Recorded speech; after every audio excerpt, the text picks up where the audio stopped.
My name is Dean Six, and I presently am fortunate to be the Vice President of Blenko Glass. We're sitting in Milton, West Virginia, in the Visitors Center, the second floor, which is our museum. So it's where we are. Blenko begins in 1893 when a young John Blenko comes to the United States from London. He'd been apprenticed as a glassworker in London at a very young age, I think maybe 9 years old, which was not uncommon at the time. England was still burning coal mostly to fire their glass, and America was using natural gas, a much cleaner, very advanced way to do glass at the time. So John, visionary even at that early age, thought that he could come to America and make that transition to a cleaner fuel source.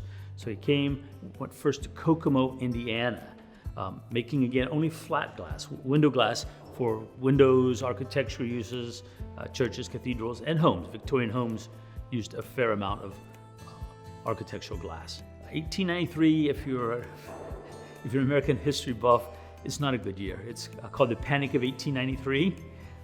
Mr. Blenko's first venture here fails. He goes back to London, and he successfully returns to America to try to make glass. From Kokomo, he moves to Pennsylvania, right on the West Virginia border. From there, he moves to Clarksburg, West Virginia. And from Clarksburg, West Virginia, he gets word about how cheap gas rates are in Milton. So 100 years ago, as I speak, 1921, John Blenko moves his young glass factory to Milton, to a hill not too far from here, and actually moves to this physical site where we are today in 1923. So, story of an English glassmaker using English European tradition, making glass just exactly like the great cathedrals of Europe. Flat glass is his specialty. We transitioned from flat glass to utility glass and giftware when the Great Depression comes. It stands to reason that about 1929, 1930, there's not a lot of large-scale building going on. So his son, William Sr., says, "Hey, Dad, let's make some other stuff." And Dad says, "No, that's not what we are." And son says, "Hey, we got to do something to survive. No one's building churches right now." So they hired two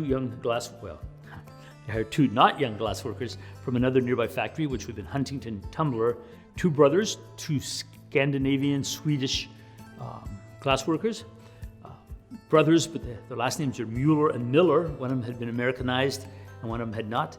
They came here and started making glass vessels and utilitarian objects. The important part of that to me is that they're Scandinavian glass workers. So much of America's legacy of glass, particularly the studio art glass movement of today, focuses on Italian glass workers, where it's about finesse and thinness and multicolored rods. These men come from an entirely different tradition. Scandinavian glasses, quote unquote mid-century modern, before we even had the concept, heavy, thicker, chunkier, bolder pieces. The whole idea of a frail little piece like you would get in Murano just doesn't play very well in Scandinavia. It was a big, chunky, entirely different style. And in that tradition, because of those two original men, Blenko still makes our giftware, our tableware, and our things that are not flat glass, not architectural glass. One of the things that has also really helped Blenko's reputation is that Bill Blenko Sr. hired a designer, which was an unheard of thing in mostly the glass factories in America at the time. Not too long after World War II, a young college graduate from Alfred University, and he became our first designer, and from then into present we've had very small lapses when there wasn't a designer hired by and retained by the company to create our wear.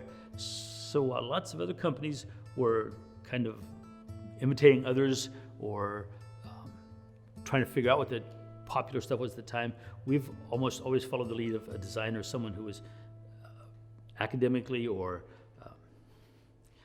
artistically trained to set a standard for us in our shapes and our colors and where we go. That has helped immensely as well. The 60s and 70s saw Blenko, as we embraced in America the whole idea of handmade and began to look to mid-century modern, not quite retrospectively yet, but it's still kicking its last big push. Think of Mediterranean furniture and shag carpets.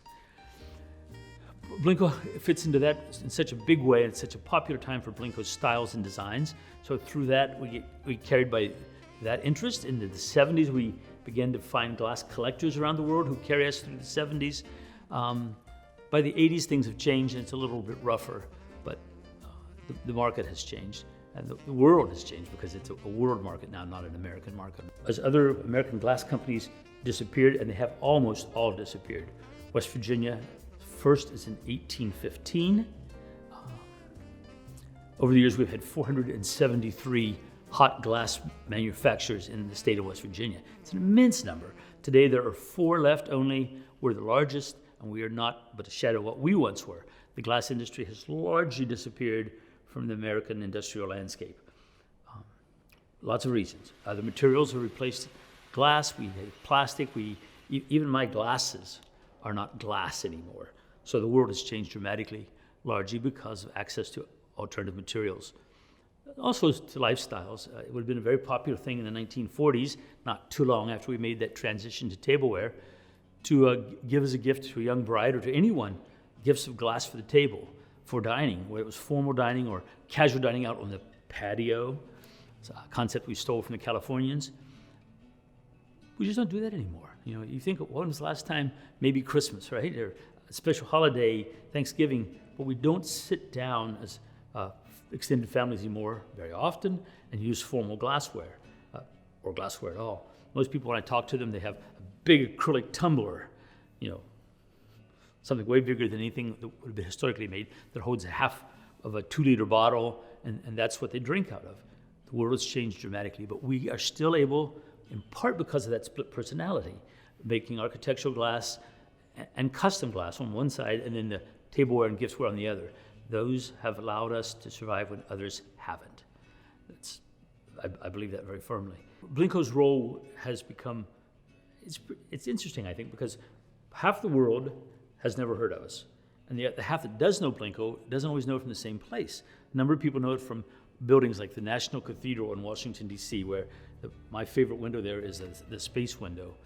Has a little piece of a space rock in the middle, but the whole window is all made of Blenko glass.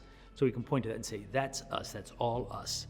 And that's true of cathedrals, churches around the world, from Australia to the National Football Hall of Fame, the Air Force Academy Chapel in Colorado, all those wonderful colored ceilings. So we've made glass, and not just flat glass, architectural glass for all kinds of ceilings, vaulted ceilings, windows, walls, architectural installations. Most recently for a small art center in Florida for the exterior use of and decoration embellishment of their art center. So it's continuing and ongoing. We're still here, 2021, still making glass by hand exactly as it was when Mr. Blenko came from London. Our processes are, as a historian, I find them outrageously exciting because we use the same type of hand tools, in some cases perhaps the same hand tool that someone's grandfather used. We have no mechanization, very little modernization. We have electric lights and electric fans, and that's about as modernized as we get. So sure, there are way more efficient ways to make glass. There are way more efficient ways to make glass. We could make a tumbler as quickly as you could make a ketchup bottle, which is, you know, umpteen per minute. But they're not going to have that inherent handmade, individual quality that every piece that comes out of here has.